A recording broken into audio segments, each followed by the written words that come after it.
Since May the 20th, a huge flotilla of ships of all sizes was being assembled along England's Channel coast in case the British Expeditionary Force would have to be evacuated.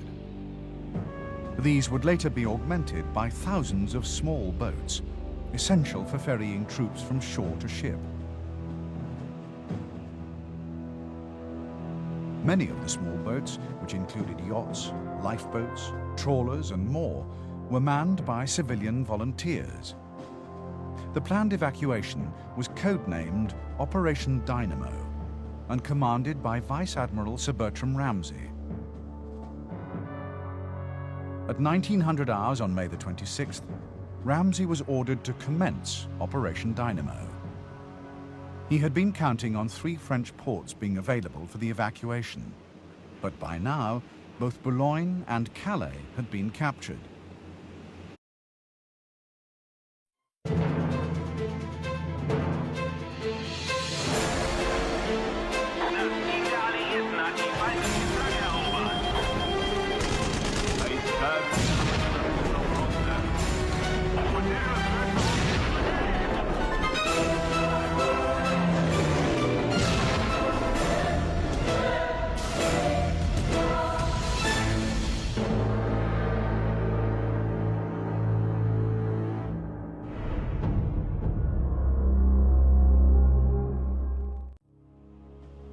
Since May the 20th, a huge flotilla of ships of all sizes was being assembled along England's Channel coast in case the British Expeditionary Force would have to be evacuated.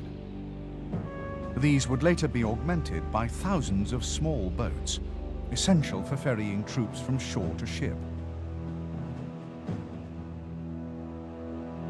Many of the small boats, which included yachts, lifeboats, trawlers and more, were manned by civilian volunteers. The planned evacuation was codenamed Operation Dynamo and commanded by Vice Admiral Sir Bertram Ramsay. At 1900 hours on May the 26th, Ramsay was ordered to commence Operation Dynamo. He had been counting on 3 French ports being available for the evacuation, but by now, both Boulogne and Calais had been captured. With Dunkirk the only port remaining in Allied hands, Ramsay feared no more than 45,000 troops could be rescued. On the evening of May the 25th, Lord John Gort had ordered the British Expeditionary Force to retreat to the sea. His decision was prompted by the critical position of the Belgian army on the Allied left. It had already used up all its reserves and was on the brink of collapse. Once the Germans overran the Belgian line, they could then strike at the British Army's exposed flank. Gort felt it was wiser to retreat than comply with Weygand's orders for an attack to the south.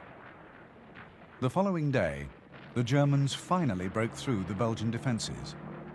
Just as importantly, Hitler gave permission for Army Group A to resume its advance.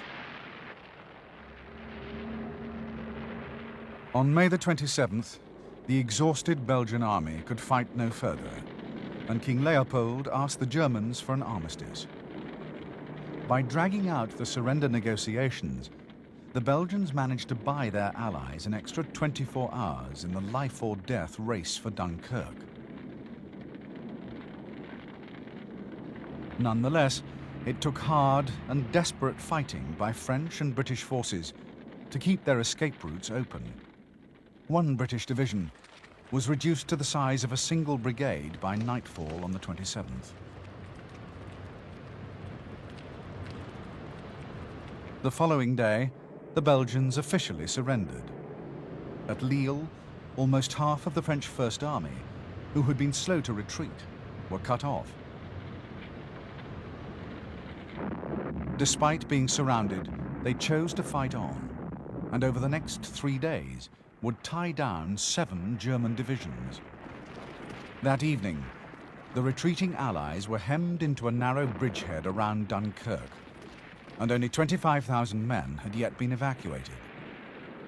but the vast armada of small boats now began to arrive, enabling more and more troops to be rescued each day.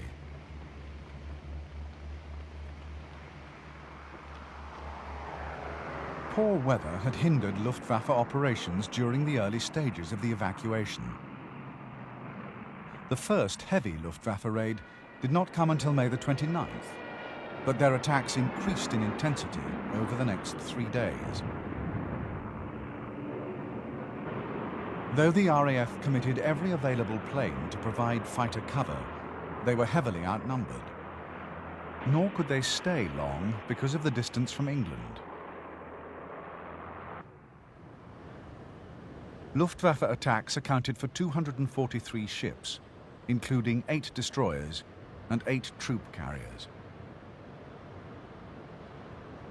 Luckily for the British Expeditionary Force, the Luftwaffe failed to put Dunkirk harbour out of action. It was from the harbour, rather than the beaches, that the great majority of troops were embarked.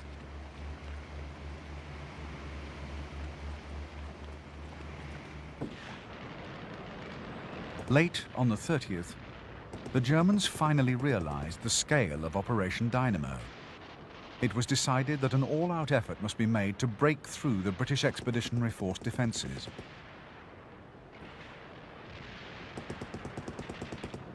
On May the 31st, the Allies were forced to fall back to the line of defences along the Franco-Belgian frontier.